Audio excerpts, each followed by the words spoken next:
Hello students, today we are going to discuss about a very important topic of stock exchange, that is listing of securities. Students, we will discuss this important topic in 5 major heads. That is, number 1, what is the meaning of listing of securities? Number 2, what are the various regulations which govern the listing of securities in our country, and whether listing of securities is compulsory or not. Third, what is the main objective of listing of securities? Fourth, what is the procedure for listing of securities? And fifth, what are the various shortcomings of listing of securities? So let us start this topic. Now first, what is the meaning of stock exchange? Students, listing of securities refers to the formal admission of securities on the trading platform of recognized stock exchanges for the purpose of trading. That means basically the stock exchanges provides a platform where the securities may be traded with the help of listing. यानी आप listing करा के trading करने के लिए permit कर देते हैं. जो स्टॉक मार्केट से they just permit by listing the securities on their trading on their platform. Now the second important topic, that is, which regulations of our country govern the listing agreements or listing criteria? Students, there are 2 important regulations in our country which governs the listing criteria. That is, number 1, the SEBI within bracket CLA bracket close regulations 2003. That means SEBI Central Listing Authority rules or regulations 2003, and 2, SEBI issue of capital and disclosure requirements regulations 2009. So these are the 2 important regulations which governs the listing criteria in our country. Now students, एक question अक्सर पूछा जाता है कि whether listing of security is compulsory or not. हमेशा ये पूछा जाता है कि क्या लिस्टिंग ऑफ सिक्योरिटी कंपलसरी है या नहीं. Students, listing of security is not compulsory. So we can say that listing of security is voluntary in nature, but in our country listing becomes compulsory in 3 important situations और 3 important conditions. 3 conditions में ये compulsory हो जाता है. Otherwise, listing of security is voluntary in nature. What are those 3 conditions where the listing of security becomes compulsory? Those 3 conditions are, number 1, when any company at the time of making of an issue in its prospectus has written that it will list its securities on a recognized stock exchange on any future date. मतलब अगर किसी company ने issue of security यानी securities को issue करते वक्त अपने prospectus में लिखा हुआ था कि वह फ्यूचर डेट में किसी स्टॉक मार्केट से लिस्टिंग करवाएगी, in that condition listing becomes compulsory for that particular company. Condition number 2, according to section 21 of SCRA, that is securities contract regulations act. According to section 21 of SCRA act, listing becomes compulsory or when SEBI asks any company to list its securities, because section 21 of SCRA Act has empowered SEBI or has given power SEBI to compel any company to list its securities. यानी securities contract regulations act का section 21 SEBI को यह power देता है, अधिकृत करता है कि वह किसी भी कंपनी को कंपल्सन या उसको कंपेल कर सकता है या उसे बाध्य कर सकता है लिस्टिंग ऑफ सिक्योरिटी के लिए.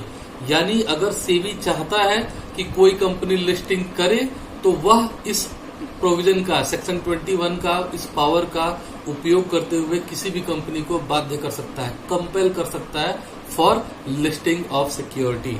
और condition number 3, when any public limited company makes an issue with the help of prospectus, then listing becomes compulsory.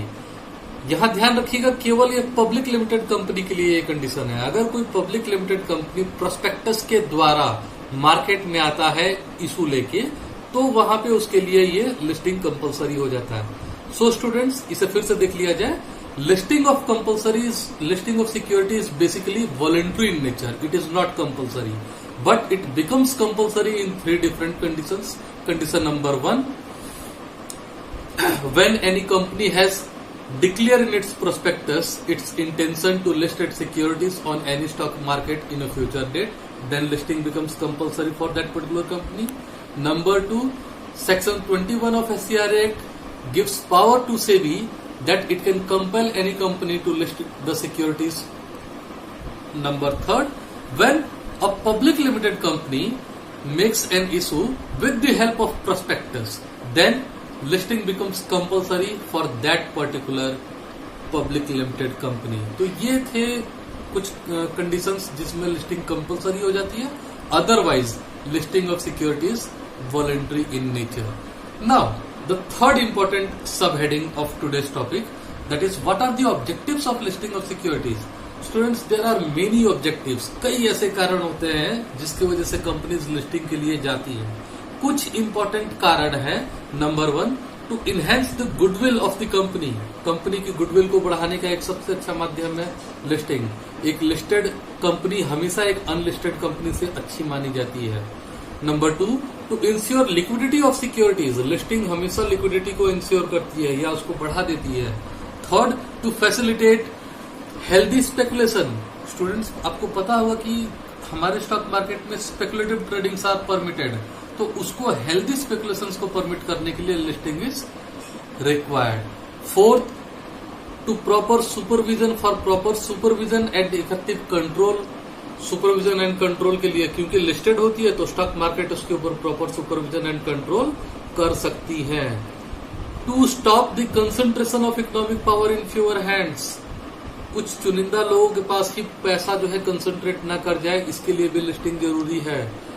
And one of the major objective is to protect the interest of the investors. Investors के हितों की रक्षा करने के लिए भी listing जरूरी है.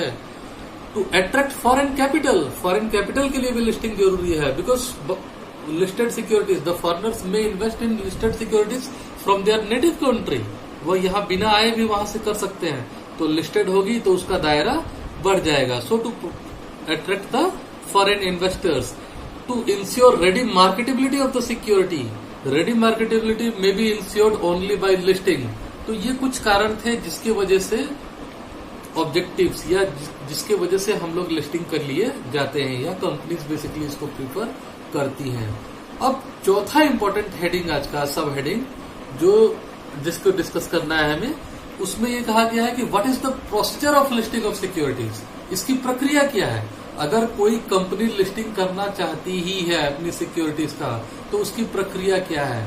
Students, यहाँ आपको एक नाम याद रखना होगा, वो नाम है CLA, central listing authority. Central listing authority is the main body which looks after और विच ग्रांट्स द लिस्टिंग परमिशन. यही वो बॉडी है जो लिस्टिंग एग्रीमेंट या लिस्टिंग परमिशन देती है. CLA comprises of basically 11 members. इसमें 11 members होते हैं. 1 is president and 10 other members. The president is appointed by SEBI. SEBI के द्वारा नियुक्त किया जाता है. And the 10 other members, they are basically the representatives of the regional stock exchanges. जो regional stock exchange होते हैं, यानी national ना हो, जो रीजनल स्टॉक एक्सचेंज है, उनके रिप्रेजेंटेटिव्स 10 होते हैं और एक चेयरमैन होता है जो कि सेबी के द्वारा अपॉइंट किया जाता है. तो CLA comprises of basically 11 members which looks after the listing criteria. अब ये प्रोसीजर क्या है, इसकी प्रक्रिया क्या है, कैसे लिस्टिंग होती है. तो प्रक्रिया देखिए, देखा जाए. स्टेप नंबर 1, कुछ स्टेप्स हैं, जैसे step number 1. In the step number 1, the company has to give a application form to CLA in the prescribed format along with certain documents. एक प्रिस्क्राइब्ड फॉर्मेट में एप्लीकेशन फॉर्म देना होगा CLA को, company को, और उसमें कुछ चीजों को, कुछ डॉक्यूमेंट्स को आपको यानी कंपनी को सबमिट करना होता है. वह कुछ डॉक्यूमेंट होता है जैसे कि number A, prospectus of the company. Number B, the prescribed fees, जो CLA फीस निर्धारित करती है वह भी देना होता है. Number 3, articles of association of the company. Number 4, the memorandum of association of the company. Number 5, the balance sheet, the profit and loss account, etc. ये सारे डॉक्यूमेंट्स के साथ, फीस के साथ प्रिस्क्राइब्ड फॉर्मेट में सीएलए को एक एप्लीकेशन फॉर्म देना होता है। Step number 2, the CLA will make a proper analysis of the documents and the books of account. वो उसकी प्रॉपर बुक्स ऑफ अकाउंट की पूरी एनालिसिस करेगा and if CLA is satisfied then it will grant a letter president to listing. Letter president PRECEDENT, एक approval letter CLA grant कर देगा अगर वो सेटिस्फाई होता है तो। अप्रूवल लेटर को ही बोलते हैं president to listing, letter president to listing. Now the company will take this letter president to listing and will go to the concerned stock market and will start trading.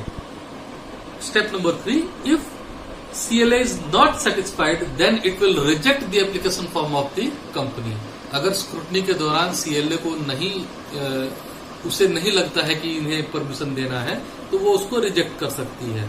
Now last step, in the cases of rejection the company may approach to SEBI. अगर CLA ने आपके application form को reject कर दिया है या company के application form को रिजेक्ट कर दिया है तो उसके पास ये ऑप्शन होता है कंपनी के पास कि वह सीएलए की शिकायत लेके जा सकती है सेबी के पास। Now CLA has to either accept और reject the application form within a period of 30 days from the date of receipt of application form. यानी कंपनी के द्वारा दिया गया एप्लीकेशन फॉर्म जिस डेट को कंपनी देती है उस दिन से 30 दिनों के अंदर अंदर CLA has to either accept और रिजेक्ट द एप्लीकेशन फॉर्म। 30 दिनों के अंदर ही या तो उसे एक्सेप्ट करना है या तो रिजेक्ट करना है।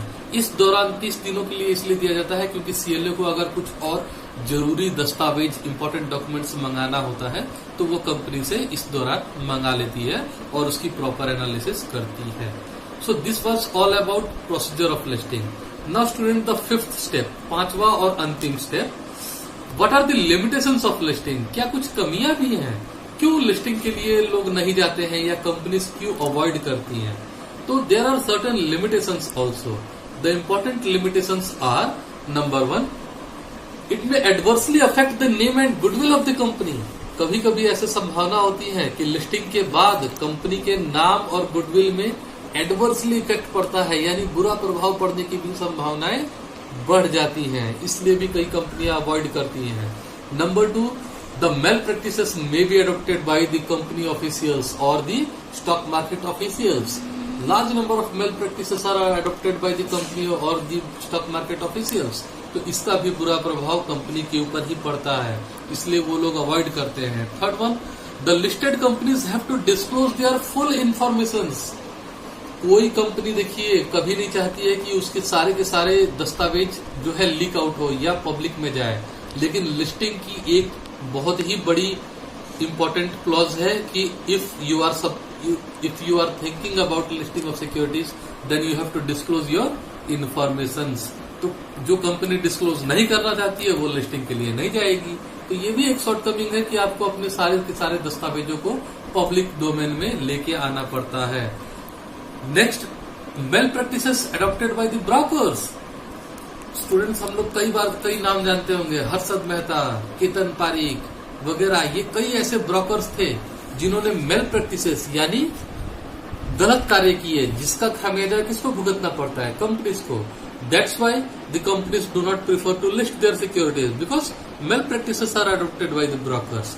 सो this is one of the major shortcoming of listing of securities. And last one is, a large number of formalities are to be done by the companies for the purpose of listing. Listing कराने के लिए companies को कई formalities के तहत गुजरना पड़ता है और ये प्रक्रिया इतनी लंबी होती है कि कभी कभी बोझिल टाइप की लगती है।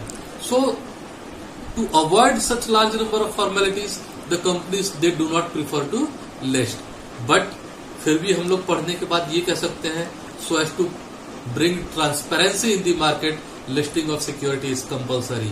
तो इन शॉर्टकमिंग्स को नजरअंदाज करते हुए भी हम लोग ये कह सकते हैं कि listing is a good step and every company should go for listing of securities.